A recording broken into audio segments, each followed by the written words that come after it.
बेटे कोई दिक्कत नहीं है, बहुत है, हो गया बुआ। अब 30 मिनट तक केवल मेरे साथ साथ बोलेगा तो सब, क्योंकि हम चाह रहे हैं कि प्रैक्टिस करवाए यहीं पे, क्योंकि घर पे तो आप करते कितना हमको पता ही है। तो कोई बात नहीं, क्वेश्चन है बुक इसमें कौन कौन लिया आप लोग, कौन बुक पढ़िएगा इसमें? एनसीईआरटी से प्रैक्टिस नहीं होगा, RS वाल से पढ़िए, ठीक है, RS वाल से पढ़िए। RD शर्मा भी ठीक है वो, RD शर्मा से पढ़िए, मतलब एनसीईआरटी साइड से चलेगा, वो अपना अपना एक साइड बुक लेकर पढ़िए उसको।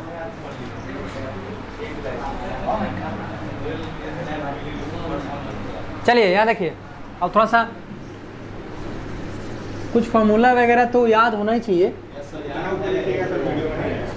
dx upon dx, dx upon dx तो नहीं है ना हम लोगों को, नहीं हमको रीज़न है कि हम दूसरा बात सोच रहे थे, हम सोच रहे थे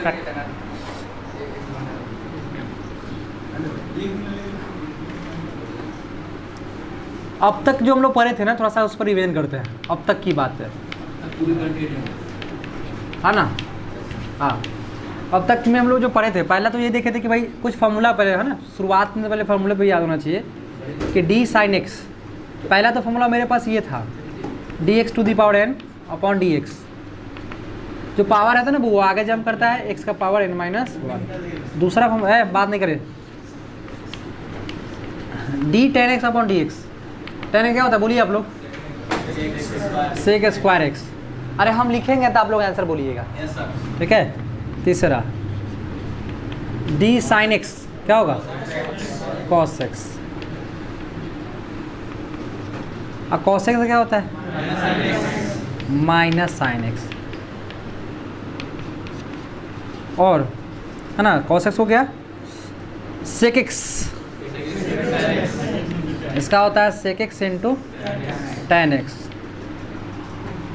6 नंबर जो था मेरे पास, एक था cot x, क्या होता है cot x का? Minus cosec square x।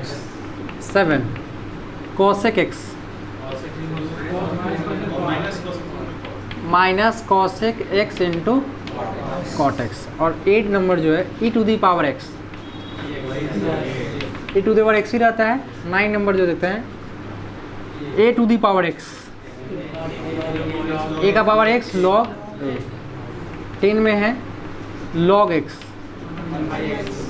1 by x.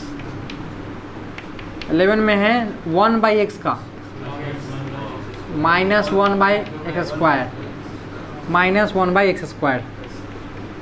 मेरे पास जो है next sine inverse x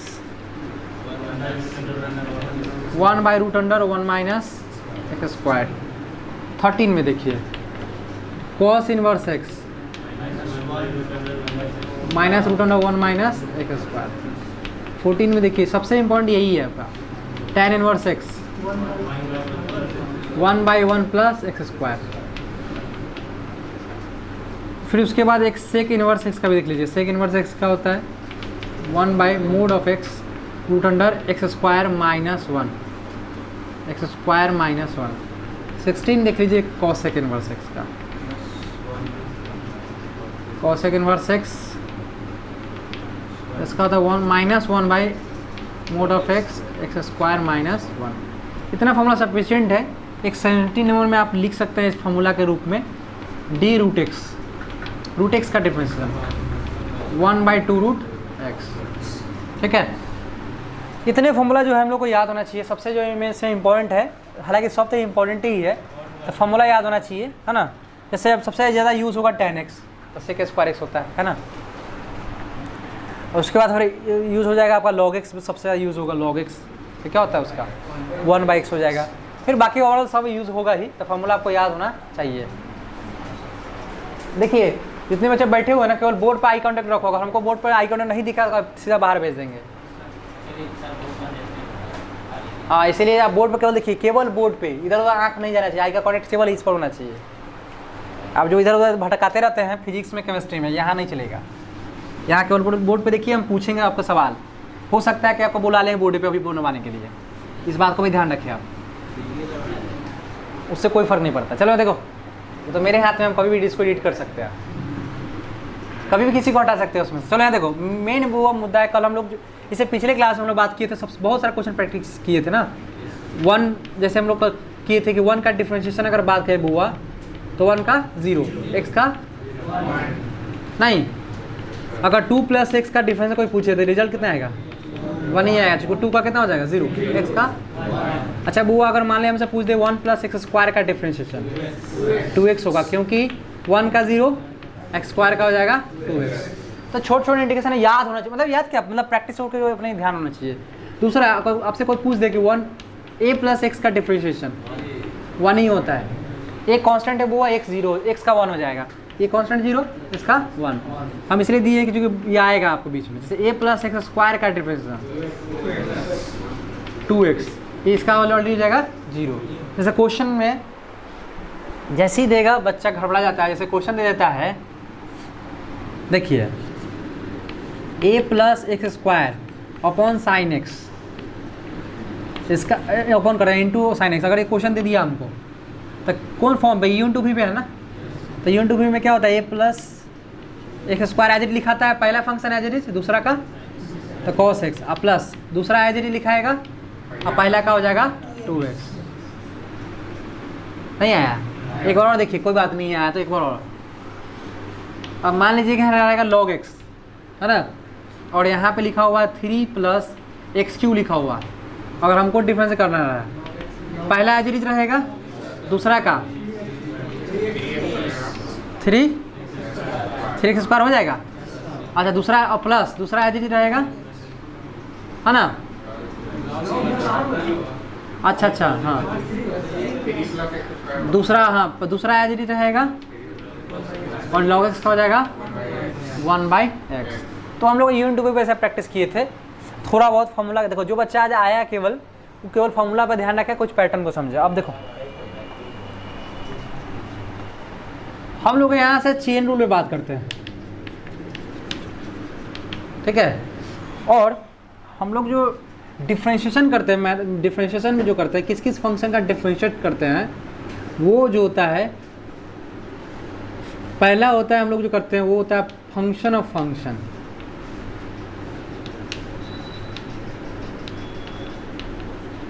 differentiation of function of function.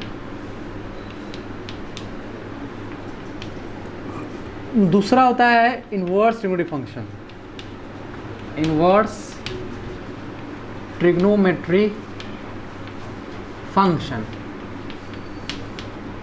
तीसरा जो है मेरे पास वो है इम्प्लिसिट फंक्शन, इम्प्लिसिट फंक्शन। चौथा जो है मेरे पास वो है लॉगरिथमिक फंक्शन।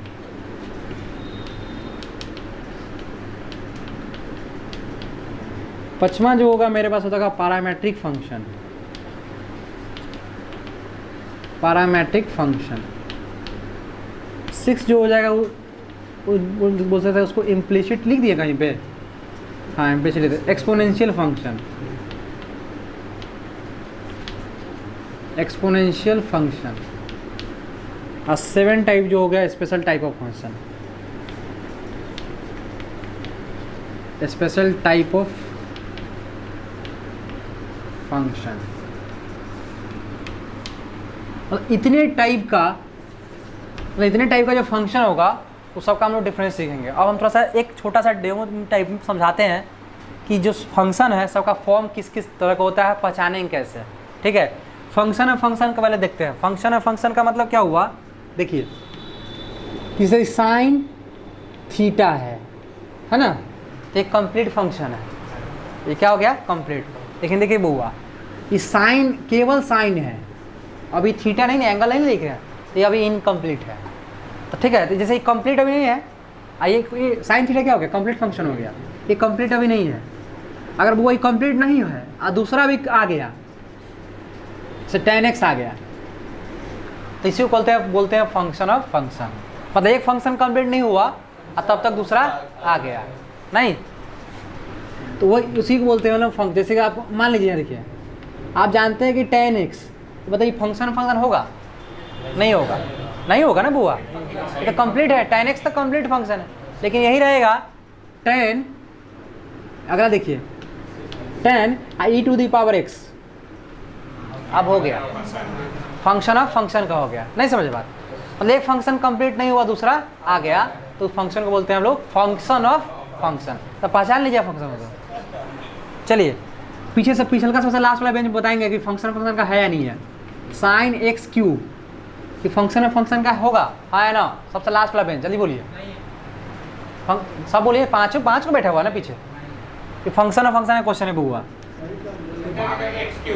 थीटा का जब क्या हो गया एक्स क्यू हो गया। अरे जनरल फंक्शन आप क्या जानते हैं? Sine cos tan cosec cot 6 को जानते हैं ना? उसमें थीटा रहता है ना, और थीटा चाहे एक्स रहता है, उसके अलावा अगर एक्स स्क्वायर आ जाए, 2x आ जाए, 3x आ जाए, कुछ भी आ जाए उसके बाद, तो सब किसका फंक्शन हो जाएगा? Function of. जैसे कि मान लीजिए एक एग्जाम्पल और लीजिए, sine root x, function of function का क्वेश्चन हो गया। किसका हो गया? फंक्शन ऑफ फंक्शन का। अच्छा कॉस एक्स क्यू प्लस 2 किसका क्वेश्चन हो गया? फंक्शन ऑफ फंक्शन का क्वेश्चन हो गया। साइन ए एक्स प्लस बी किसका हो गया? फंक्शन ऑफ फंक्शन का। ठीक है, पहचान लीजिएगा फंक्शन ऑफ फंक्शन को। ऊपर इधर एग्जाम्पल है ही। अब हम जानेंगे सर इन्वर्स को कैसे जानते थे। आप जानते हैं इन्वर्स को ऊपर -1 लगा रहा था, इसे देखिए आप देखे होंगे, sign inverse x cos inverse x, देखे नहीं सबको? तो इन्वर्स को इजीली पहचान सकते हैं आप, है ना? इन्वर्स को पहचान सकते हैं। तीसरा आता है सर इम्प्लीसिट को कैसे पहचानेंगे। अब हम उसको पहचान करवा रहे हैं, ठीक ना वो पहचान कर लीजिए। इम्प्लीसिट कैसे पहचानेंगे? तो इम्प्लीसिट पहचानेंगे वो एक साथ 2 वेरिएबल रहेगा, एक साथ 2 वेरिएबल। जैसे हम लोग एक सिंगल से पढ़े ना, या तो एक्स रहेगा या तो वाई पढ़े हैं, जहाँ एक्स और वाई दोनों रह जाए तो हो जाएगा इम्प्लीसिट। जैसे कि इम्प्लीसिट में इस तरह रह जाएगा x square plus y square equal to 1। देखिए ध्यान से दीजिए, इसमें x भी है और क्या है y भी है, तो ये क्या होगा? Implicit function. ऐसा भी हो सकता है xy plus sine x equal to cos y, ये भी क्या हो गया? Implicit function. क्यों इम्प्लीसिट हो गया? 2 वेरिएबल आ गया। सिंपल दिमाग रखिए, 2 वेरिएबल आएगा मतलब इम्प्लीसिट। ठीक है, 2 वेरिएबल एक साथ आ जाएगा तो क्या हो जाएगा? इम्प्लीसिट। बात समझ में आया? अच्छा मान लिया थीटा और टी आ गया, थीटा और टी, तो थीटा का क्या है? एक अलग वेरिएबल हो गया, और टी भी एक अलग वेरिएबल। कितने वेरिएबल होगा? 2, और दोनों एक साथ आ गया तो क्या हो गया? इम्प्लीसिट। समझ रहे हैं? लॉगरिथमिक ये कैसे पहचाने में? तब देखिए कुछ क्वेश्चन में तो आपको लॉग दिख जाएगा, कुछ क्वेश्चन में आपको लॉग एक्स दिख जाएगा, तब समझ जाइए कि लॉग एक्स है, लॉगरिथमिक फंक्शन है। लेकिन कुछ में लॉग नहीं दिखेगा, तो सर कैसे पहचानेंगे? तो देखिए ध्यान रखिए बुआ, वेरिएबल पर पावर वेरिएबल होगा। वेरिएबल पर पावर क्या होगा?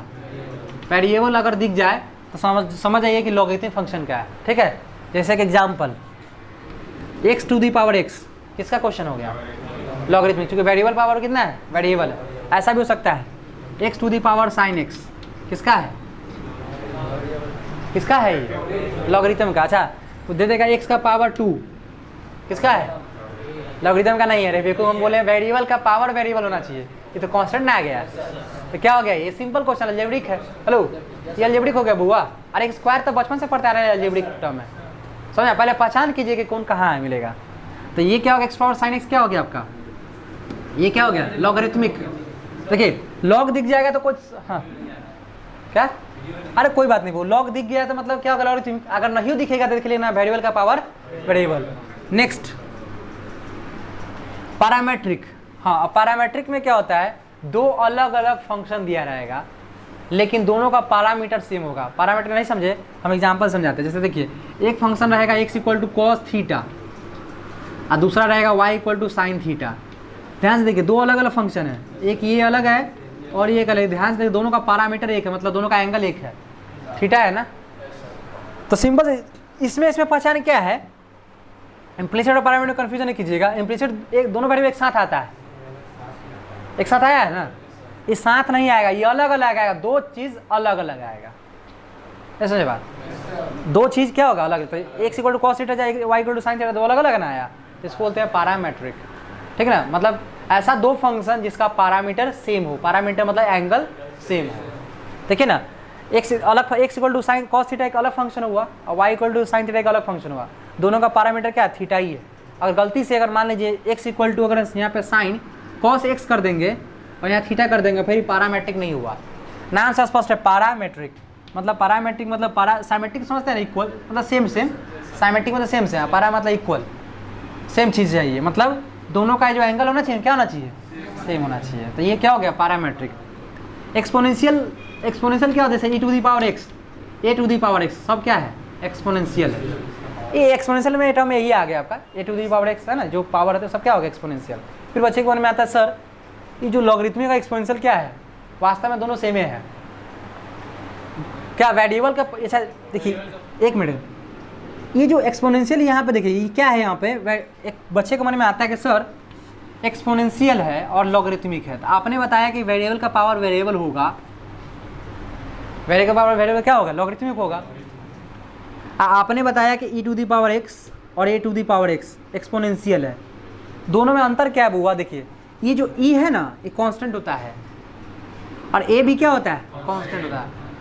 x क्या है, वेरिएबल है, मतलब यहाँ पे बात बदल गया, कांस्टेंट का पावर हो गया वेरिएबल। देखिए ना यहाँ पे कांस्टेंट जो हुआ उसका पावर हो गया वेरिएबल, दोनों में अंतर है कि नहीं। देखिए तो ये वेरिएबल का पावर वेरिएबल है, यहाँ कांस्टेंट का पावर है। e का वैल्यू जो होता है ना, e का वैल्यू 2 पॉइंट समथिंग होता है, a का ये जो होता है ये हमेशा 1 से बड़ा होता है, a का वैल्यू क्या होता है 1 से बड़ा होता है। तो a भी कोई कांस्टेंट नंबर है और e भी क्या है, कांस्टेंट नंबर है। तो कांस्टेंट का पावर अगर वेरिएबल आ जाए तो किसका क्वेश्चन हो जाएगा, एक्सपोनेंशियल। लेकिन वेरिएबल का पावर वेरिएबल आ जाए, जैसे कि सवाल हुआ, और एक जो इसमें भी दे सकते हैं हम लोग, इसे पहचान लीजिए, बहुत बड़ा इसमें इशू नहीं है आपका, आएगा समझ में। स्पेशल में कुछ नया नया तरह के देगा, रूट मिला देगा, कुछ मतलब ये अलग तरह से बना देगा फॉर्मेट, वो देखने के बाद पता चलेगा। तो हाँ इस समझ में इतना आया, हाँ अपन नया बना देगा कुछ मिलाकर, इतना समझ में आया, इसको लिख लीजिए। स्पेशल सब मिला उला के देगा, नया टाइप का कुछ, वो अपने दिख जाएगा। अरे 5 जितना लिखवाया नहीं रहेगा तो कौन बचेगा, स्पेशल ना बचेगा।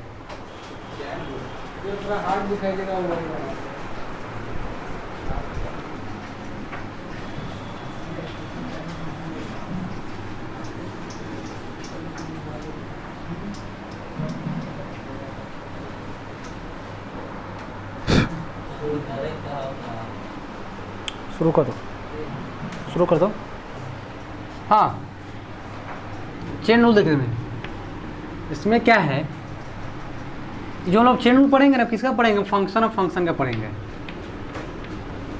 फंक्शन ऑफ फंक्शन में क्या होगा, एक फंक्शन कंप्लीट नहीं होगा दूसरा आ जाएगा, है ना। अब चलिए हम लोग जानते हैं एक चीज़, छोटी सी बात है, छोटी सी बात समझिए, ये बात समझ में नहीं आता इसलिए गलती हो जाती है। जो d sin x देख रहे हैं और dx बराबर क्या है, अरे d sin x upon dx क्या होता है, कॉसेस होता है। नोटिस कीजिए छोटी सी बात है, ये फॉर्मूला अप्लाई कब होगा इस बात को समझिए। अच्छा आप लोग एक चीज़ देखें हैं, पेपर में पहले आता था, पेपर में उसमें आता था 2 चित्र दे देता था, बोलता था गलतियां ढूंढे, है ना। तो वही बात है, इसमें गलतियां ढूंढना है। इसमें क्या है, d sin 2x upon dx is equal, बताइए ये दोनों क्वेश्चन में क्या गलतियां हैं।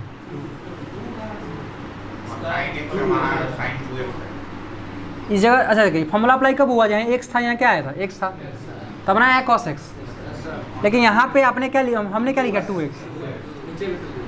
हाँ तो इसको क्या चाहिए, 2 चाहिए ना इसको।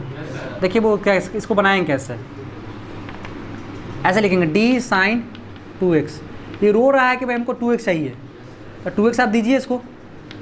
अच्छा इतना खुद से दिए ना आप, तो बुआ इतना से मल्टीप्लाई भी करना पड़ेगा, वास्तव में कट ही जाएगा, idx यहाँ जाएगा। देखो क्वेश्चन उतना ही पड़ा, भी देखो इससे कट गया, बात तो उतना ही है।